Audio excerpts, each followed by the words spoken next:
এই ভিডিওতে আমি দেখাবো কিভাবে আমি বাড়িতে চটজলদি অর্গানিক ফ্রেশ জিরে গুঁড়ো বানাই 5 থেকে 7 মিনিটে।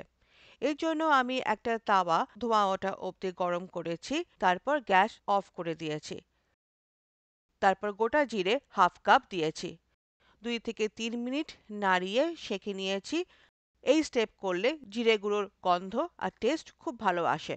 হাতে সময় না থাকলে ড্রাই রোস্ট ছাড়াই জিরে গুঁড়ো করা যায়। লুজ জিরে কিনলে একটা শুকনো টিস্যু পেপার বা কাপড় দিয়ে একটু কচলে ধুলো মুছে দিলে হাইজিনিক হয়ে যায়।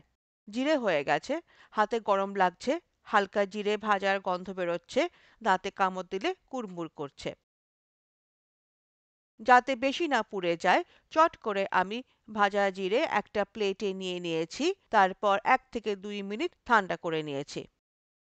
তারপর মিক্সার গ্রাইন্ডারে নিয়ে মিহি করে পিষে নিয়েছি। হাফ কাপ গোটা জিরে থেকে আমার 7.5 টেবিল স্পুন জিরে গুঁড়ো হয়েছে। এটা আমার 10 দিন চলে যাবে। জিরে গুঁড়ো আমি অল্প করে বানাই, যেমন 10 থেকে 15 দিনের জন্য। এয়ার টাইট কৌটোতে রাখি যাতে ওর ফ্রেশনেস অনেকদিন থাকে। জিরে গুঁড়ো ভেজ বা নন ভেজ, মেইন কোর্স থেকে স্ন্যাক্স সবকিছুতে ব্যবহার হয়। এমন করে বাড়িতে বানিও। ভিডিওটা ভালো লাগলে সাবস্ক্রাইব, লাইক, শেয়ার, কমেন্ট করো। আমি আবার ফিরবো একটা নতুন রেসিপি নিয়ে। এখন টাটা।